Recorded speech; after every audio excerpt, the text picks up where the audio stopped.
terbesar di Kepri, sampai media yang nggak bergaji, ya sampai sekarang gitu. Itu itu nyata, fakta. Kemudian kasus 2020 di Batam itu ada 2 kejadian intimidasi dan penganiayaan, laporan Haji Indonesia, dan itu resmi dilaporkan di Haji Indonesia. Kemudian di Tanjung Pinang juga ada 2 kejadian pemukulan oleh aparat hukum, kemudian doxing WA akibat pemberitaan di pengadilan. Wartawannya ada di sini Pak. Itu menjadi salah satu indikator bahwa kebebasan pers di Kepulauan Riau juga tidak berjalan dengan baik, karena ada intervensi dan pemukulan ya. Apakah ini dicatat oleh Skopindo atau tidak, ini kita tidak tahu. Ini contohnya, ada satu media online di Batam juga dihajar babak belur oleh salah satu LSM akibat pemberitaan juga. Nggak ada. Jadi ini menjadi persoalan. Kemudian soal intervensi pemerintahan.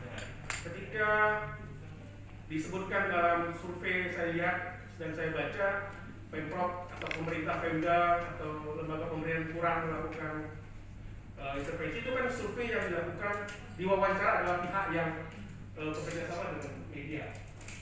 Ya, sah-sah saja menurut saya seperti itu. Tapi ketika saya misalnya dijadikan sumber oleh media, kemudian mengkritik kebijakan pemerintah, memang diakui Pak. Itu beritanya tolong direm seperti itu. Kemudian ada berita 404 ya, karena hilang beritanya. Itu kan bukan fenomena yang langka, tapi sering terjadi seperti itu. Artinya berita yang hilang dari web itu adalah ada intervensi yang dilakukan oleh pihak stakeholder terkait dengan pemberitaan. Nah, ini kan menjadi persoalan. Kemudian soal kesejahteraan media, pengelolaan media juga ini menjadi persoalan, karena tadi media memang mudah untuk dibuat, tapi tidak mudah untuk dikelola. Ini menjadi catatan penting saya kira di indeks kemerdekaan pers. Bagaimana misalnya pemerintah dan Dewan Pers perlu memberikan pelatihan-pelatihan tentang bagaimana mengelola media supaya profesional dan meningkatkan terus kualitas jurnalisnya, karena ini menjadi persoalan tadi ya. Karena kalau kita melihat Pemda itu pintar sekarang, dia hanya mengirim rilis dan itu diterbitkan oleh media bulat-bulat. Dan saya kira bukan hanya di Kepri tapi di daerah lain juga. Nah, ketika media sedikit kritis dengan pemerintah, iklannya terancam. Misalnya iklan kerjasama setahun 1 miliar atau 500 juta. Nah, itu akan dikurangi kalau medianya kritis dengan pemerintah. Dan endingnya ketika dalam Pilkada 2020, saya melihat pemberitaan media juga tidak terlalu banyak ya menyoal tentang politik dinasti di Kepulauan Riau. Nah, itu yang menyebabkan sekarang Kepri dipimpin oleh keluarga politik. Gubernurnya tadi Pak Ansar dengan anaknya Bupati Bintan, PLT Bupati sekarang, kemudian akan menjadi Bupati, itu hanya dipisahkan ruangan pintu, karena rumahnya sama. Jadi mengatur Bintan dan Kepri enak sekali. Kemudian Batam dipimpin oleh Wali Kota Batam dan istrinya juga Wakil Gubernur Kepri. Nah, ini kan kejadiannya unik di Indonesia. Sudahlah Pak Jokowi dengan Wali Kota Medan dengan anaknya di Solo.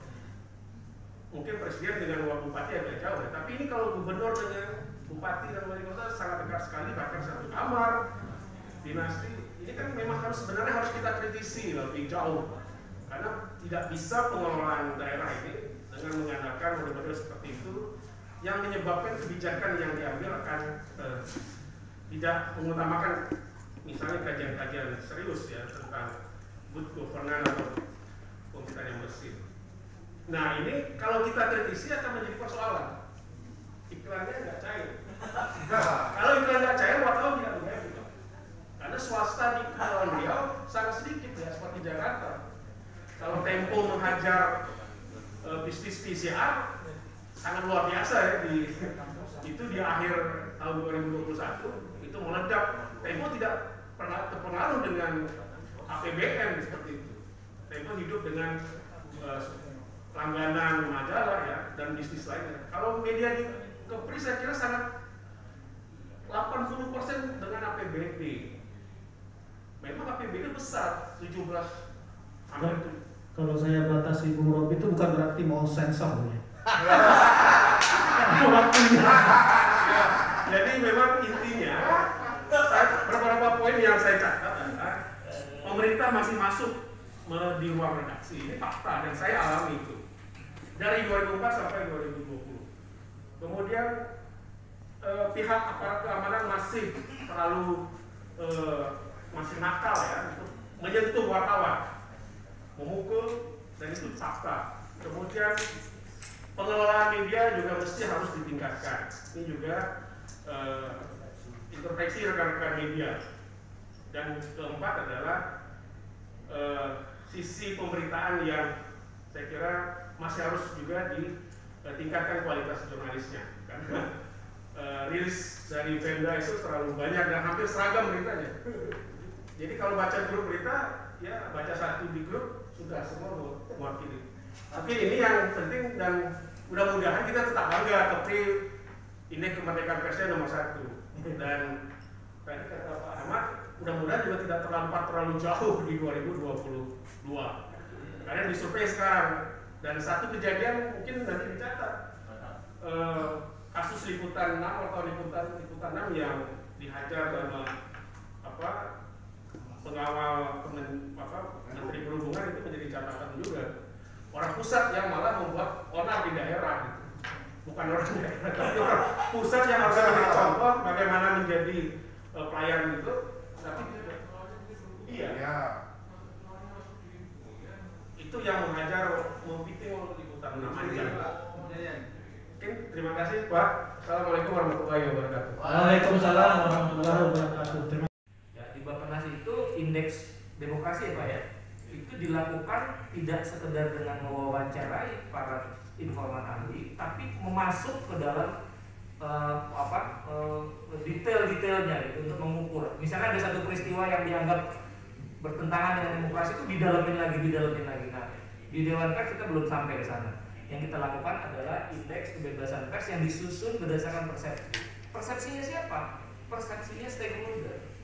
Gitu. Jadi kalau Bung Robi bilang, oh ini kan ada kekerasan kok nggak dicatat? Lah pertanyaan dibalikin lagi dulu, teman-teman Dodo dan kawan-kawan dari narasumber nyampein nggak itu kasus-kasus itu.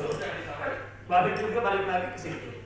Dan saya kira ini adalah sebuah kritik yang umum di sejumlah daerah juga saya menemukan hal yang sama. Jadi catatannya kira-kira gitu.